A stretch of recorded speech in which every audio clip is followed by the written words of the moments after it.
વિશ્વ હિન્દુ પરિષદ કેન્દ્રીય સહમંત્રી ધર્મેન્દ્રભાઈ ભવાની દ્વારા આજ રોજ તાપી જિલ્લાના ઉચ્છલ તાલુકાના ચિતપુર ગામે આદિવાસી સંમેલન યોજવામાં આવ્યું।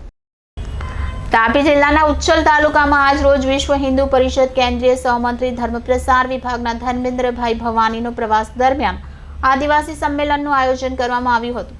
તેઓ દ્વારા આદિવાસી સાચો સનાતન હિન્દુ છે તેવો પણ સંકલ્પ કરવામાં આવ્યો હતો।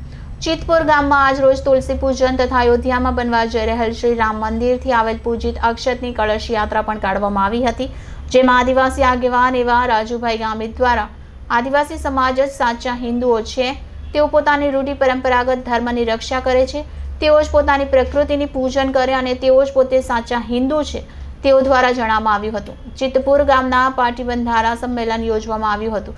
મોટી સંખ્યામાં આદિવાસી સમાજના લોકો આ કાર્યક્રમમાં જોડાયા હતા। Reporter Bindeshwari Shah, city gold news, Tapi. આપનો પરિચય?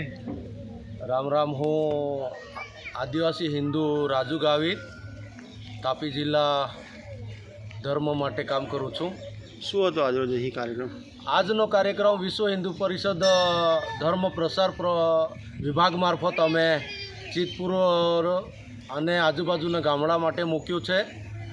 25મી ડિસેમ્બરે આખા વિશ્વમાં તુલસી પૂજનનો કાર્યક્રમ કરવામાં આવે છે, તો આ વિસ્તારમાં આદિવાસી સમાજ માટે અમે આજે કાર્યક્રમ મૂક્યો છે। અહીં વિસ્તારમાં આદિવાસી હિન્દુ નથી એવી પણ અમુક લોકો દ્વારા વાત કરવામાં આવે છે, એ વિષય પર આપ શું કહેશો? એ કહેનારને તો હું સીધું કહું છું કે ગામડે ગામડે જઈને આદિવાસીના ઝૂંપડાઓમાં જઈને પણ એ વિચારે કે આદિવાસી હિન્દુ છે કે નહીં।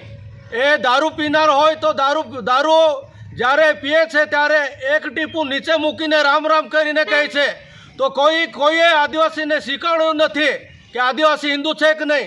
એ પરંપરાગત રીતે આદિવાસી હિન્દુ છે, હિન્દુ હતા, હિન્દુ છે અને હિન્દુ રહેશે।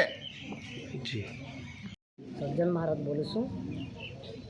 કોઈએ આદિવાસી વિસ્તારમાં આવું કીધું કે આદિવાસી હિન્દુ નથી, પણ ખરેખર આદિવાસી પ્રકૃતિ પૂજક છે અને પ્રકૃતિ પૂજક રહેશે। આ ભારત દેશની અંદર જે આદિવાસી છે જે પ્રકૃતિની પૂજા કરે છે અને પહેલેથી જન્મથી જીવનથી રામ રામ નામ લે છે, તો ખરેખર આદિવાસી હિન્દુ છે, રહેશે અને રામ રામનું નામ લેશે અને પ્રકૃતિ પૂજા કરશે। આજનો શું કાર્યક્રમ હતો?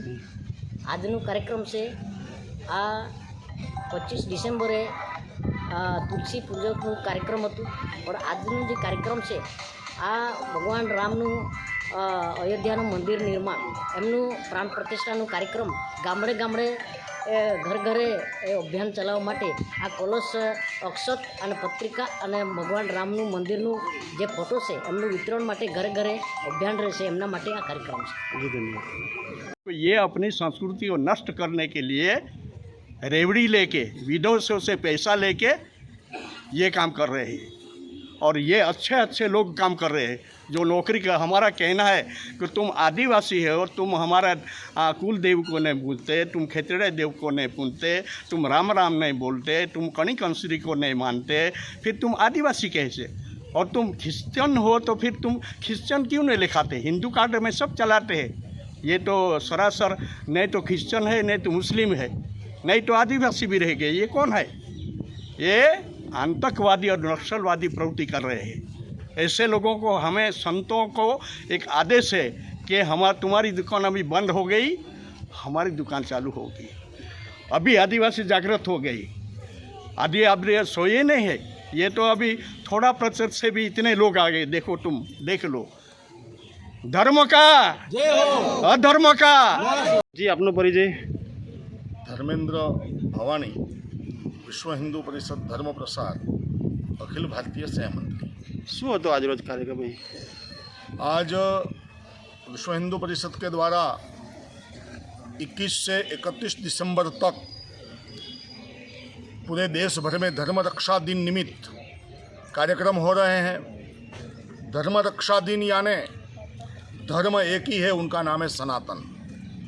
सनातन धर्म की रक्षा का संकल्प करना और जो भी बंधु का धर्मांतरण हुआ है उनको समझा बुझाकर भूले सुबह के भूले को शाम को वापस अपने घर लाने के लिए प्रयास करना और धर्मांतरित न हो उनके लिए प्रयास करना और सनातनी परंपरा का दृढ़ीकरण हो, ये 3-4 बिंदु पर आज का कार्यक्रम है। मूलतः यह आदिवासी समाज सबरी का वंशज है। आदिवासी समाज मूलतः देव मोगरा मावली सप्तशृंगी को कुलदेवी मानने वाला समाज है। इसलिए विश्व हिंदू परिषद और हिंदू समाज यह मानता है कि आदिवासी समाज भारत माता का सच्चा पूत है और आदिवासी समाज सच्चा पक्का सनातनी हिंदू है और इसी उपलक्ष्य में आज का यह कार्यक्रम है।